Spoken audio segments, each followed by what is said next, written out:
তো আগে মনে করতাম দেবিদ্বার মানে হচ্ছে নিউ মার্কেটটা, আমি যেহেতু বড় হয়েছে এটা, তো আমি ভাবতাম যে দেবিদ্বার মানে নিউ মার্কেট, মোহনা, পূর্বাশা, তারপর হচ্ছে গুমতি আবাসিক এলাকা, হিলফুল ফজল স্কুল, দেবিদ্বার রাজউদ্দিন। কিন্তু দেবিদ্বার যে এত বড় আমার আইডিয়া ছিল না, বুঝছেন। তো এই যে গ্রাম বা এই যত যেই জায়গায় আসছে এইগুলো আমার জীবনে প্রথমবারের মতো, মানে আমি আর আগে আসি নাই, কিন্তু তো আমি আসলে চিনতেছি।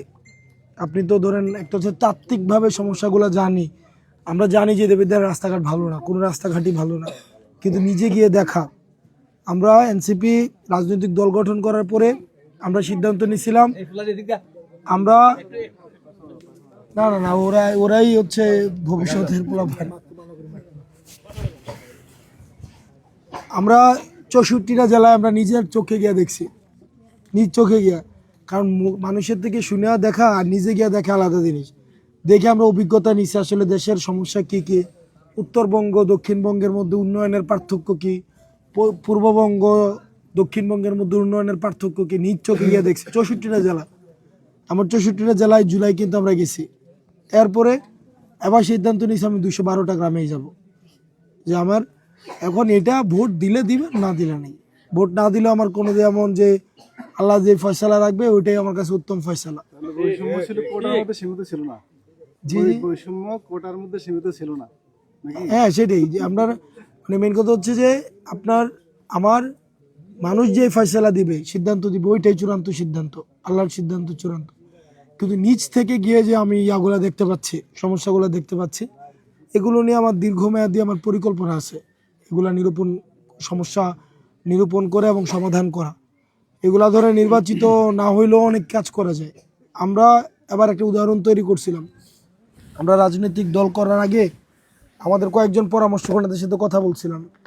তো উনি বলছিল, তুমি নির্বাচিত হইয়া যা করবা তা এখন থেকেই করা শুরু করে দাও, যেন নির্বাচিত হওয়ার পরে এগুলা শেষ করতে পারো। আমরা এটাই করছিলাম। আমরা অনেক কাজ আছে যেগুলো অর্ধেক করা আছে, নির্বাচিত হয়ে আমরা শেষ করতে পারবো। 300 কোটি টাকার কাজ আছে না? তো আমরা ব্যাপারটা এমন না যে নির্বাচন তো হয়ে কাজ শুরু করব, বিষয়টা এমন না। নির্বাচন তো হয়ে কাজ শেষ করব। যদি আবার না হয় পরের বার না হলে তারপরের বার, সিম্পল। আমি না হয় আরেকজন না হলে আরেকজন, কেউ না কেউ তো আসবে, আল্লাহ খালি রাখবে না, তাই না? এখন এখন এই যে দেবিদ্বার রাস্তাঘাট, এগুলো সব জায়গায় সমস্যা ভাই। আপনারা যদি আমি জিজ্ঞেস করি যে কয়টা রাস্তা ভালো আছে, আপনি গুনতে পারবেন না। ম্যাক্সিমাম এই আঙ্গুলটা শেষ করতে পারবেন।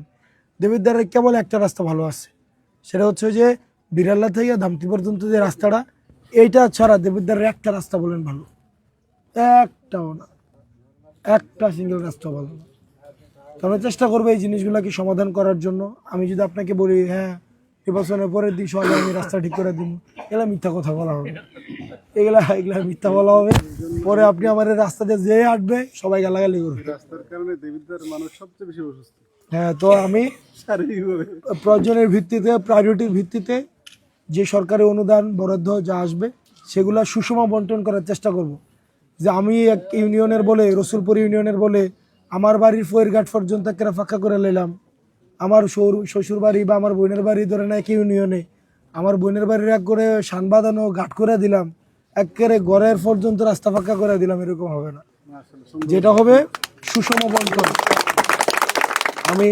আপনারা খোঁজ নিয়ে দেখতে পারেন আমার মানে লাস্ট 1 বছরের যে বরাদ্দটা যা যা কিছু আসছে, সরকার যেগুলো দিছে, আমি কোনো কিছুতে, এটা তো সব রাজনৈতিক দলই মতামত দিছে, করছে, কোনো কিছুতে রসুলপুর ইউনিয়ন, আমার গ্রামের বাড়ি রসুলপুর ইউনিয়ন সোয়াশের চাল বেশি পাইছে কিনা জিজ্ঞেস করে দেখেন। আমার নিজের গ্রাম, কিন্তু আমি কখনো এভাবে দেখিনি যে আমার গ্রাম পুরাটাই আমার একটা অংশ, পুরা দেবিদ্বারটাকে আমি একটা অংশ হিসাবে দেখছি। প্রয়োজনের ভিত্তিতে সুষমভাবে বন্টন হয়েছে, সুষম। আপনি খোঁজ না দেখেন একটা পয়সা এদিক সেদিক হয়েছে কিনা, বা দেবিদ্বারের কেউ বলতে পারবে কিনা হাসনাত আবদুল্লাহ এই জায়গায় আইসা সে 1 কাপ চা খেয়ে গেছে, কেউ বলতে পারবে না। কারণ আমার কাছে ক্ষমতা এইগুলো হচ্ছে একটা আমানত।